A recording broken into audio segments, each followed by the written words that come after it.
خيرت اقذر الاحذيه عندي يبان نجي وتمسحوا لي الاحذيه. فاش يطلعوا يردوا عليك المغاربه تطلع وتشكي وتبكي وتطلب من الفاف التعليقات نتاع المبروك ويطلعوها للفيفا.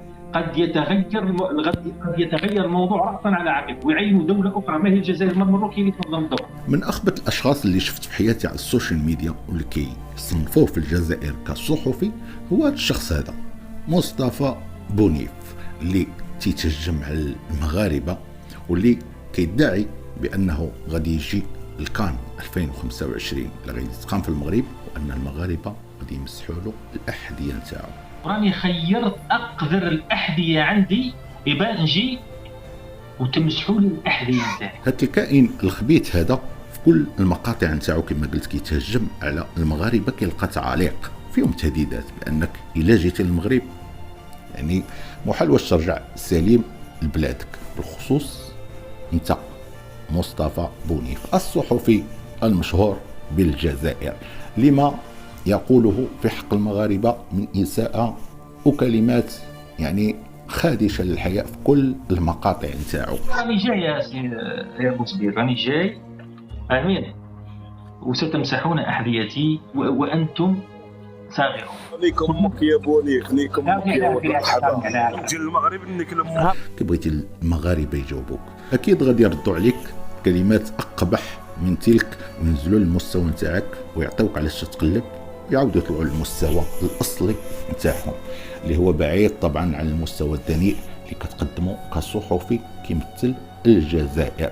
مثل هاد الصحفيين بالجزائر ومنهم عديد هما السبب الاول والاخير في اثاره الفتنه. كيفاش انك جاي بعد سنه او اقل من سنه تشجع المنتخب نتاعك داخل المغرب وانت قبل ما تجي كتسيء للمملكه وكتطعن وكتقول بانني الا جيت غادي يمسحوا لي الصباط نتاعي.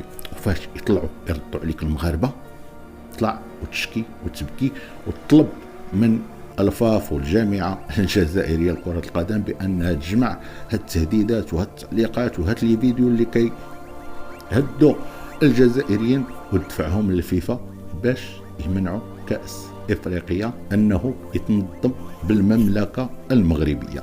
لو كان لافاف نتاعنا دير ملف نتاع التهديدات تاع المراركه للجماهير الجزائريه في كان 2025 والله غير يطيروا الكان يطيروهم المبروك. راهم يهدوا تهديدات جاده وصريحه. كنت تبدو وتحطوا تعطيه للفيفا وتقول لهم باللي الجزائريين نظرا للخلاف اللي بينهم وبين المبروك راه حياتهم معرضه للخطر، معرضه لخطر كبير، احتمال كبير تحمل عندهم الملف انه بلد غير امن.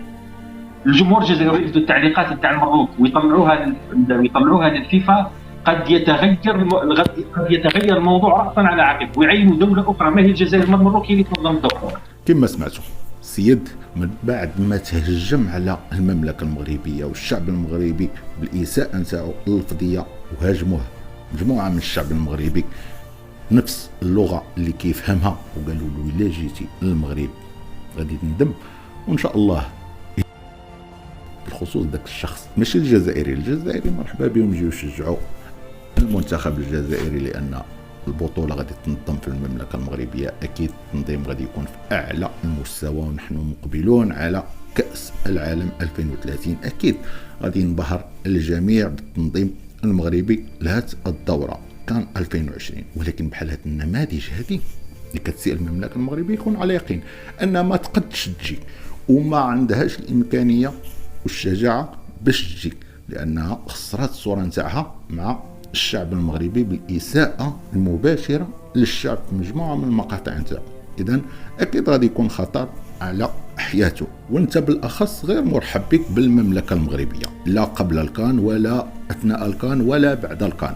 ولكن من شتي راسك ما جايش قلتي أرى نوض الفتنة والصداع ونقول لهم راني جاي وندعي أنني جاي باش نهيج الشعب المغربي ونسبو ونعايروا ونحتقروا. نحاول نحتقروا لأن الشعب المغربي لا يحتقر ونحاول نحتقروا باش يهيج ونشدوا داك التهديدات وندفعوها للفاف والفاف تدفعها للفيفا والفيفا تعيد نظر في تنظيم داكشي اللي درناه في درمان مع إخوان المصريين والكاف لتفادي النزاع بين الجماهير المصرية والجزائرية نقلات الماتش البلد محايد اللي هو السودان. هذه الخطة نوعا ما خبيثة، ولكن ماشي حتى لهذه الدرجة غادي تنجح مع السلقجع. وكأس إفريقيا 2025 ستنظم بالمملكة المغربية في أجواء رائعة، وسيشاهد العالم التنظيم الجميل والأداء الرائع للجماهير المغربية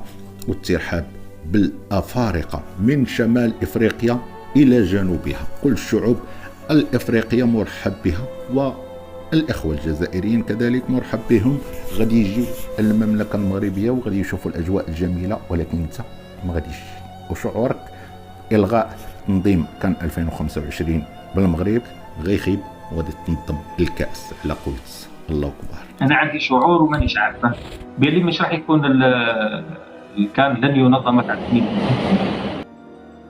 أكيد بحال كعادات الصحفيين لا يمثلون الصحافة بشيء سوى التهجم على كل ما هو مغربي والإساءة إلى الشعب المغربي. للأسف الحدث نتاعك غيخيب، وغادي تنظم الكأس على قولت الله أكبر. تحياتي للجميع والسلام.